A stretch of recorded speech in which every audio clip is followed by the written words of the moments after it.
Everyone welcome back to our channel.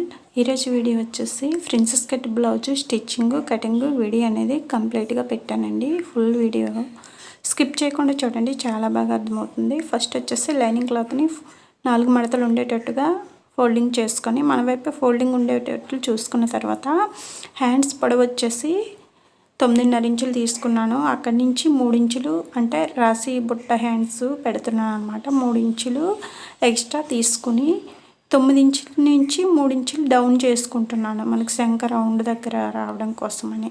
శంఖ loose వచ్చేసి 7.5 తీసుకున్నాను. అక్కడి నుండి చెయ్యి లూజ్ వచ్చేసి 4.5. అక్కడి నుంచి 2 ఇంచులు ఖర్చు ఎక్స్ట్రా తీసుకొని 9 ఇంచులు తీసుకున్నా కదా, అక్కడి నుంచి హ్యాండ్స్ డ్రా చేసుకోవాలి క్రాస్గా. ఇక్కడ పైనుంచి 3 ఇంచులు ఎక్స్ట్రా తీసుకున్నాం కదా, అక్కడి నుంచి కూడా ఈ హ్యాండ్ డ్రా చేసుకున్న దగ్గర నుండి కలిపేయాలన్నమాట. ఇలా కలిపేసిన దాన్ని మనం కట్ చేసుకోవాలి. ఇక్కడ ఎక్స్ట్రా క్లాత్ని కూడా కట్ చేసుకుంటున్నాను. హ్యాండ్ అనేది రెడీ అయిపోయింది కదా. ఇలాగా ఈ హ్యాండ్కి లోత్ అనేది తీసుకుంటున్నాను. ఫ్రంట్కి మనకి మధ్యలోకి మడత పెట్టేసుకొని ఒకసారి చూడండి, వీడియోలు చూపించిన విధంగా మధ్యలోకి నేను అంటే మనం శంఖ దగ్గర ఎంత అదే 7.5 ఇంచులకి మధ్యలోకి నేను 3.5 ఇంచులకి మధ్యలో ఉండేటట్టు మడత పెట్టేసుకున్న తర్వాత అక్కడి నుంచి 1/2 ఇంచు ఉండేటట్టు శంఖ లోత్ అనేది తీసుకున్నాను ఫ్రంట్కి. ఇప్పుడు ఈ హ్యాండ్ అనేది పక్కన పెట్టేసుకున్న తర్వాత మనకి బాడీ పార్ట్ అదే ఫ్రంట్ బ్యాక్ ఒకేసారి అనేది నేను కట్ చేసుకుంటున్నాను. ఇలా మొత్తం 4 మడతలు ఉండేటట్టు చూసుకొని ఈ కిందన వచ్చేసి 1/2 ఇంచు ఎక్స్ట్రా క్లాత్ ఉంచుకోవాలి. మనకి నడుము క్లాత్ అనేది లోపలికి వెళ్తుంది కాబట్టి ఇక్కడ బ్లౌజ్ ఎలా ఉందో యాజ్ ఇట్ ఈజ్ బ్లౌజ్ ప్రకారం ఎక్కడ టేప్ అనేది యూజ్ చేయకుండా నేను కటింగ్ చేస్తానండి. బ్లౌజ్ ఏ విధంగా ఉందో అదే విధంగా కటింగ్ అయితే అయిపోయింది. ఇది వచ్చేసి మనకి లెంత్ అనేది ఎంత ఉంది, 13.5 ఇంచులు ఉంది. ఎక్కడ బ్లౌజు ప్రకారం పెట్టేసి 1/2 ఇంచు ఎక్స్ట్రా అనేది తీసుకున్నాను మొత్తం. పొడవు వచ్చేసి నెక్స్ట్ ఇక్కడ శంఖ దగ్గర వచ్చేసి అలాగే నడుము పొడవు కూడాను, నెక్ పొడవు కూడాను సేమ్ అన్నీ అలానే చేసుకొని ఇక్కడ బ్యాక్ నెక్ అనేది డ్రా చేసుకుంటున్నాను. మధ్యలోకి మనం మార్క్ చేసుకొని షోల్డర్ దగ్గర నుంచి క్రాస్గా పెట్టుకొని క్లాత్ని నెక్ ఏ విధంగా ఉందో ఆ విధంగా అయితే డ్రా చేసుకుంటే సరిపోతుంది. ఈ భుజాల దగ్గర కూడా సేమ్ అదే విధంగా ఎంత పొడవు ఉందో దానికి 1 ఇంచు అంటే 1/2 ఇంచు అంటే చిన్నది 1/2 ఇంచు ఎక్స్ట్రా ఉంచుకోవాలి. లోపల ఖర్చుకు వెళ్తుంది, ఇక్కడ షోల్డర్ దగ్గర హ్యాండ్స్ దగ్గర ఖర్చుకు వెళ్తుంది కదా, అందుకోసమని 1/2 ఇంచు అనేది ఎక్స్ట్రా తీసుకున్నాను. ఇక్కడ నుంచి క్రాస్గా డ్రా చేసుకోవాలి. స్ట్రైట్గా వెళ్ళండి, క్రాస్గా అవసరం లేదు. ఇక్కడ భుజాల దగ్గర మనం లైన్ చేస్తాం కదా, దానికి పెట్టేసుకోవాలి, లైన్ డ్రా చేసుకోవాలి. ఇప్పుడు కర్డ్ స్కేల్ తీసుకున్నాను. ఇక్కడ వచ్చేసి 2 ఇంచులు మనము తీసుకున్నాం కదా స్ట్రైట్ పీస్ నుంచి, అక్కడ 2 ఇంచులు ఇటువైపు 2 ఇంచులు అటువైపు పెట్టేసుకొని కర్డ్ స్కేలు తిన్నగా అదే మధ్యలో పెట్టేసుకొని క్రాస్గా తీసుకుంటే మనకి శంఖ రౌండ్ అనేది నీట్గా వచ్చేస్తుంది. 1.5 ఇంచున్నరలోనే వచ్చేస్తుంది అన్నమాట. ఇది చిన్న బ్లౌజ్ కాబట్టి 1.5 ఇంచు సరిపోతుంది. బ్యాక్ పార్ట్ ఫ్రంట్ పార్ట్ ఇది వచ్చేసి వీటిని డివైడ్ చేసిన తర్వాత నేను front part prince cut blouse అనేది కట్ చేసుకోవాలి. ఇక్కడ ఎక్స్ట్రా క్లాత్ ఎందుకు ఉంచుతున్నానంటే మనకి ఫ్రంట్కి 2 ఇంచెస్ ఎక్స్ట్రా తీసుకోవాలి కదా, అందుకోసమని. ఇది డివైడ్ చేసుకున్న తర్వాత బ్యాక్ పార్ట్ ఖర్చు ఎక్స్ట్రా ఉంచాం కదా, దాన్ని కట్ చేసుకుంటున్నాను. ఇప్పుడు ఫ్రంట్ పార్ట్ బ్యాక్ పార్ట్ పైన పెట్టేసి డ్రా చేసుకోవాలన్నమాట. ఇప్పుడు మనము శంఖ రౌండ్ వచ్చేసి భుజాల దగ్గర షోల్డర్ వచ్చేసి ఈ విధంగా డ్రా చేసుకున్నాను. ఇక్కడ ఎక్స్ట్రా 2 ఇంచులు తీసుకున్నాను. ఇదిగోండి మనకి ఫ్రంట్ కట్ క్లాత్ అనేది లోపలికి వెళ్తుంది, అందుకోసం 2 ఇంచులు. ఇక్కడ వచ్చేసి మనం 3.5 ఇంచులు తీసుకోవాలన్నమాట. ఇక్కడ శంఖ రౌండ్ డ్రా చేసినప్పుడే నేను లోతు కూడా తీసేసుకుంటున్నాను. చూడండి 1/2 ఇంచు మార్క్ చేసుకున్నాను. ఇక్కడ వచ్చేసి మనకి కిందన నడుము దగ్గర వచ్చేసి 3.5 ఇంచులు తీసుకుంటాను, ఎందుకంటే చిన్న బ్లౌజ్ వచ్చేసి. ఇక్కడ పొడవు వచ్చేసి 10 ఇంచులు తీసుకుంటున్నాను. ఇక్కడ వచ్చేసి 4 ఇంచులు తీసుకున్నాను. ఇక్కడ నుంచి 2 ఇంచుల లోపే తీసుకున్నానులేండి. ఇక్కడ నా ఫోన్ క్లారిటీ లేదు, అందుకోసం వీడియో అనేది క్లారిటీగా రావట్లేదండి. అది కూడా నేను మార్క్ చేస్తుంది 1కి 2 సార్లు డ్రా చేస్తున్నాను, అయినా క్లియర్గా కనిపించట్లేదు. ఇక్కడ నుంచి మనకి భుజం దగ్గర నుండి 6 ఇంచులు శంఖ దగ్గర చూసుకుంటూ అక్కడి నుంచి క్రాస్గా డ్రా చేసుకోవాలన్నమాట. ఇప్పుడు మనం 4 ఇంచులు అక్కడికి తీసుకున్నాం కదా, అక్కడి నుంచి అక్కడికి క్రాస్గా డ్రా చేసుకుంటే మనకి ఒక సర్కిల్లా అవుతుందన్నమాట. ఇక్కడ మ్యాక్సిమం ఇదిగోండి 2 ఇంచుల లోపలే ఉంది. ఇక్కడ ఖర్చు కూడా ఎక్స్ట్రా తీసుకున్నాము అక్కడికి. అక్కడ మనకి బ్యాక్ పార్ట్ ఫ్రంట్ పార్ట్ సమానంగా సరిపోతుంది అన్నమాట. అలా అయితే ఇప్పుడు కటింగ్ ఫ్రంట్ పార్ట్ నెక్ కూడా తీసుకోవాలి కదా, సేమ్ బ్లౌజ్ ఎలా ఉందో అదే విధంగా అయితే పెట్టమన్నారండి. నేను ఇక్కడ కూడా టేప్ యూజ్ చేయకుండా కటింగ్ చేద్దామని బ్లౌజ్ ప్రకారం కట్ చేస్తున్నాను. ఫ్రంట్ కూడా సేమ్ నెక్ రౌండే వచ్చింది, బ్లౌజ్కి ఎలా ఉందో సేమ్ అదే విధంగా అయితే డ్రా చేసుకున్నాను.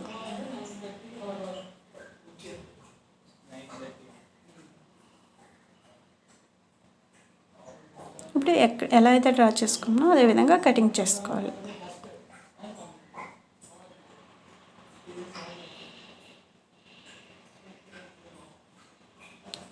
ఫ్రిన్స్ కట్ బ్లౌజు చాలా ఈజీగా స్టిచ్చింగ్ చేసుకోవచ్చండి. కటింగ్ కూడా చాలా ఈజీనే. మనకు మెజర్మెంట్స్ అనేది పర్ఫెక్ట్గా తెలియాలి, తెలిస్తే మాత్రం చాలా ఈజీగా చేసుకోవచ్చు. ఫిట్టింగ్ కూడా చాలా బాగుంటుందండి. చెస్ట్ లేని వాళ్ళకి చాలా ఫిట్గా ఉంటుందన్నమాట.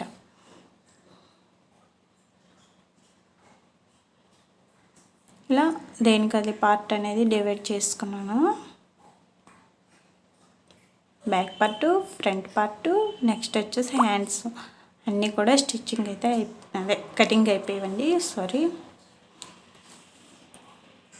ఇప్పుడు మనం మెయిన్ క్లాత్ కటింగ్ చేసుకోవాలి. మెయిన్ క్లాత్కి ఇది వచ్చేసి ఫుల్ అంటే వర్క్ వచ్చింది, వర్క్ కూడా క్లారిటీగా రాలేదండి. అక్కడ మనకి బ్లౌజ్కి వర్క్కి సంబంధం లేకుండా వచ్చింది, ఒక్క హ్యాండ్స్ మాత్రమే నీట్గా వచ్చింది వర్క్ అనేది. ఇప్పుడు హ్యాండ్స్ వచ్చేసి 2 హ్యాండ్స్ ఒకేసారి కట్ చేసుకోవాలి, ఒకదానిపైన ఒకటి పెట్టేసుకొని వర్క్ 2 సమానంగా ఉండేటట్టు చూసుకోవాలండి. ఇక్కడ మనం కట్ చేసుకున్న హ్యాండ్స్ లైనింగ్ క్లాత్ని పెట్టేసి ఒక 1/2 ఇంచ్ అటు ఒక 1/2 ఇంచ్ ఇటు ఎక్స్ట్రా ఉంచుకొని మెయిన్ క్లాత్ ఎక్స్ట్రా ఉంచుకొని కట్ చేసుకోవాలి. నేను ఇక్కడ పైపింగ్ వేస్తానని ఒక 1/2 ఇంచ్ ఎక్స్ట్రా అంటే క్లాత్ అనేది డ్రా చేసుకొని తీసుకుంటున్నాను అన్నమాట. మనకి ఆ వర్క్కి పైపింగ్కి సమానంగా అంటే రెండిటికి సమానంగా ఉండేటట్టు డ్రా చేసుకుంటున్నాను. ఇప్పుడు లైనింగ్ క్లాత్ పెట్టేసుకొని సేమ్ యథావిధిగా మొత్తం మెయిన్ క్లాత్ అనేది కటింగ్ చేసుకోవాలి. 1/2 ఇంచ్ ఎక్స్ట్రా ఉండేటట్టు మాత్రం చేసుకోవాలండి, లేదంటే మనం కుట్టేటప్పుడు అటు ఇటు చెదిరిపోతుంటాయి. హ్యాండ్స్ అనేది కటింగ్ అయిపోయింది కదా మెయిన్ క్లాత్కి. ఇప్పుడు బ్యాక్ పార్ట్ అండి. ఇక్కడ నెక్ మాత్రం అవి ఆ నెక్ అయితే యూజ్ చేయొద్దని చెప్పేశారు కస్టమరు, అందుకోసం నా నెక్ అయితే సైడ్ చేస్తానండి. అయినా పైన నెక్ చూస్తే కింద డిజైన్ పోతుంది, కింద డిజైన్ చూస్తే పై నెక్ పోతుంది. అలాగని కాల్ చేస్తే వాళ్ళు పూర్తిగా డిజైన్ అయితే మాకు వద్దండి, నార్మల్గా చేసేయండి, కింద డిజైన్ ఉన్నా పర్వాలేదని చెప్పారని పై నెక్ డిజైన్ తీసేసి ఈ విధంగా అయితే కటింగ్ చేసుకున్నాను. ఫ్రంట్కి కూడా సేమ్ అదే విధంగా అండి, నెక్ అనేది సైడ్ చేసి కింద డిజైన్ మాత్రమే ఉండేటట్టు క్లాత్ని పెట్టేసుకొని కట్ చేసుకున్నాను.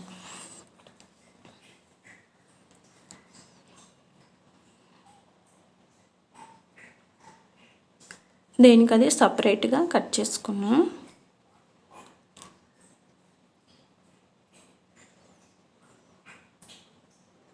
మనం ఇక్కడ కుట్టేటప్పుడు మాత్రం జాగ్రత్తగా చూసుకొని కుట్టాలండి. దేనికి అది ఉండేటట్టు. ఇప్పుడు వచ్చేసి మెయిన్ క్లాత్కి లైనింగ్ క్లాత్కి అన్నింటినీ అటాచ్ చేస్తాను అనమాట. Hands, back part, front part, next piping cloth కూడా తీసుకొని ఒక సైడ్ అనేది స్టిచ్ చేసుకున్నాను.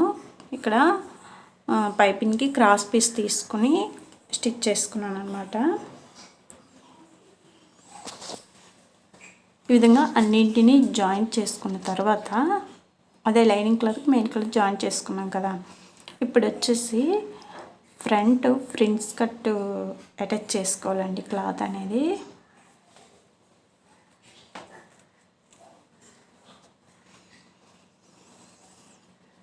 ఇప్పుడు ఆపోజిట్లో ఉండేటట్టు చూసుకోవాలి.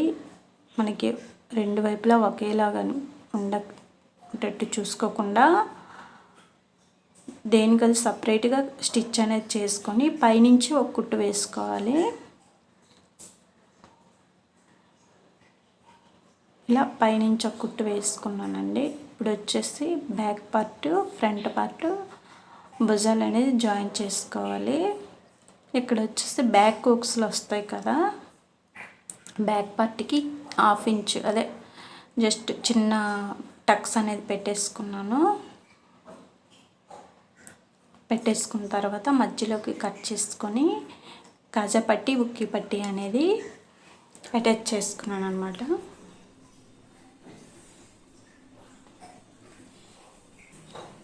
ఇప్పుడు పైపింగ్ క్లాత్ కూడా అటాచ్ చేసుకున్నాను. మొత్తం ఫస్ట్ నుండి ఎండింగ్ దాకా అలా అటాచ్ చేసుకుంటూ వచ్చేయాలి.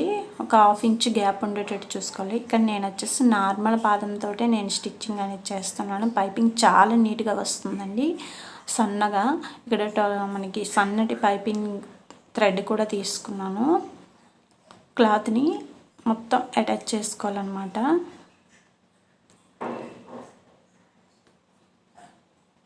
ఇక్కడ భుజాల దగ్గర కూడా చూసుకోండి.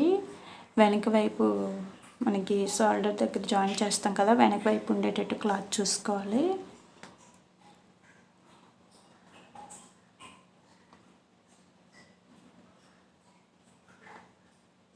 చుట్టూ సమానంగా ఉండేటట్టు ఖర్చు అనేది చూసుకుంటూ స్టిచ్ చేసుకుంటూ రావాలండి.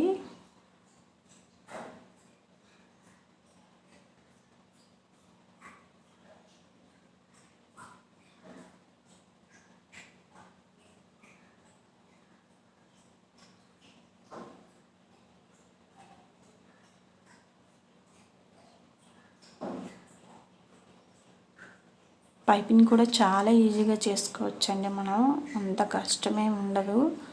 నార్మల్ బాదంతో సన్నటి పైపింగ్ అనేది వస్తుంది. ఈ విధంగా అటాచ్ చేసుకున్న తర్వాత చివరిన ఉన్న ఖర్చులు ఎక్స్ట్రా ఉంటాయి కదా, వాటిని కట్ చేసుకోవాలి. మొత్తం చివరి వరకు ఎక్కడైతే ఎక్స్ట్రా అనిపిస్తుందో అక్కడైతే కట్ చేసుకొని చిన్న చిన్న కటింగ్స్ అయితే చేసుకోవాలండి. మనకి రౌండ్ ఎక్కడైతే తిరుగుతాయో అక్కడ కట్ చేసుకుంటూ వచ్చేయాలి. ఫ్రంట్, బ్యాక్ ఇలా చిన్న చిన్న కటింగ్స్ పెట్టేసుకుంటున్నాను.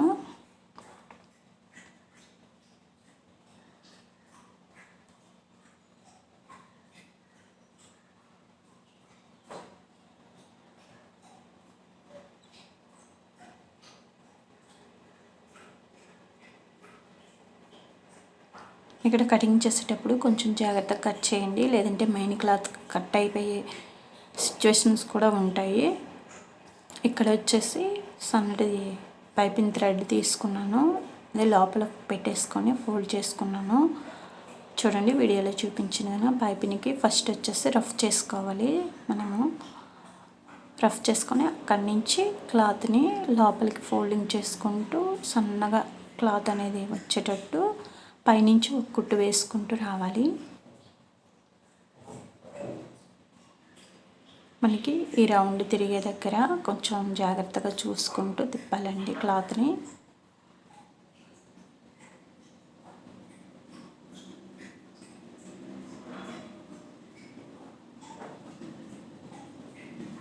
ఈ మూల తిరిగేటప్పుడు కొంచెం అక్కడ నాకు ఎంబ్రాయిడింగ్ వర్క్ వచ్చింది కదా, అక్కడ వర్క్ అడ్డుతుందని కొంచెం అక్కడ స్టక్ అయిపోయిందనమాట క్లాత్. ఇదిగోండి మొత్తం ఇలా చివరి వరకు పైపింగ్ అనేది వేసుకుంటూ రావాలి.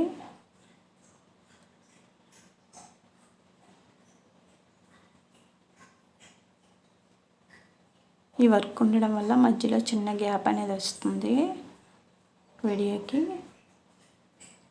చివరి వరకు తాడు అనేది అటాచ్ చేసుకుంటూ ఒక కుట్టు అనేది వేస్తానండి. ఇప్పుడు లోపలికి మనం క్లాత్ ఉంటుంది కదా, దానిపైన ఇంకో కుట్టు అనేది వేసుకోవాలి. రెండో వైపు ఇంకో కుట్టు వేసుకుంటే మనకి పైపిన క్లాత్ అనేది బయటికి రాకుండా ఉంటుందన్నమాట. ఇదిగోండి వీడియోలో చూపించిన విధంగా క్లాత్ని స్టిఫ్గా ఉంచుకుంటూ పైనుంచి ఒక కుట్టు వేసుకుంటూ రావాలి.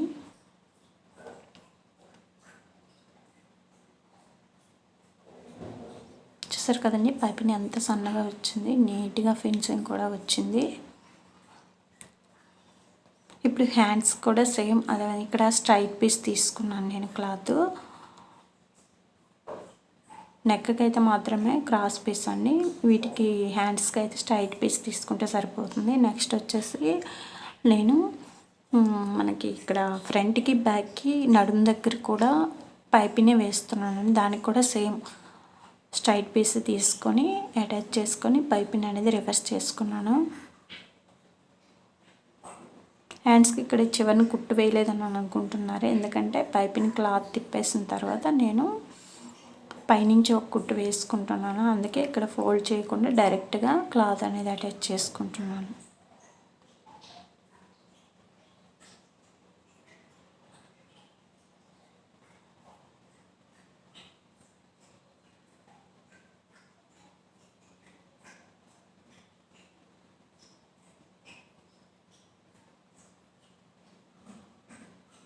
క్లాత్ని అలా మడత పెట్టేసుకొని లోపలికి ఫోల్డ్ చేసుకుంటూ సన్నగా పైపింగ్ తెచ్చి చూసుకోవాలండి. ఇలా రెండు చేతులకు హ్యాండ్స్ కూడా పైపింగ్ అనేది అటాచ్ చేసుకున్నాను.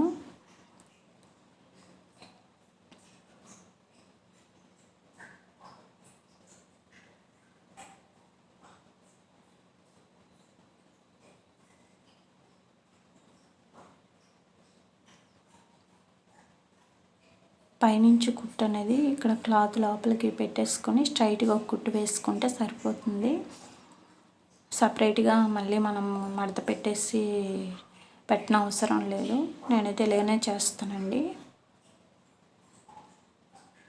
చివరి వరకు కుట్టు అనేది వేసుకుంటూ చీడిమిని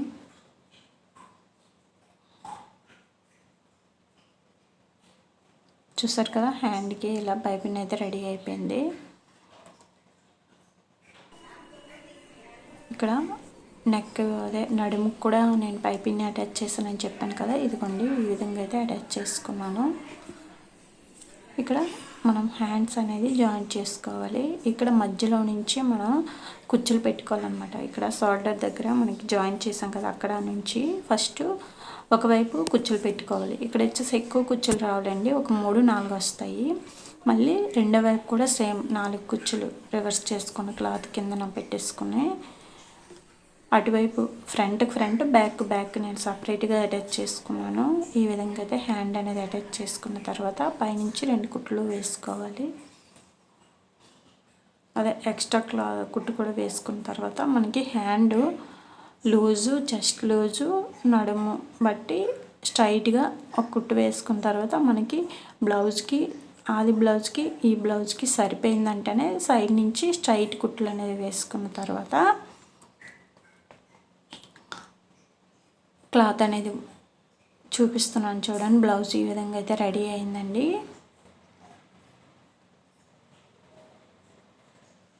చూసారు కదండి, చాలా ఈజీగా మనం స్టిచ్చింగ్ చేసుకోవచ్చు, కటింగ్ కూడాను. ఈ వీడియో కనుక మీకు అర్థమైందని అనుకుంటున్నాను. వీడియో కనుక నచ్చినట్లయితే లైక్ చేయండి, షేర్ చేయండి. మరిన్ని వీడియోస్ కోసం నా ఛానల్ అయితే సబ్స్క్రైబ్ చేసుకోండి.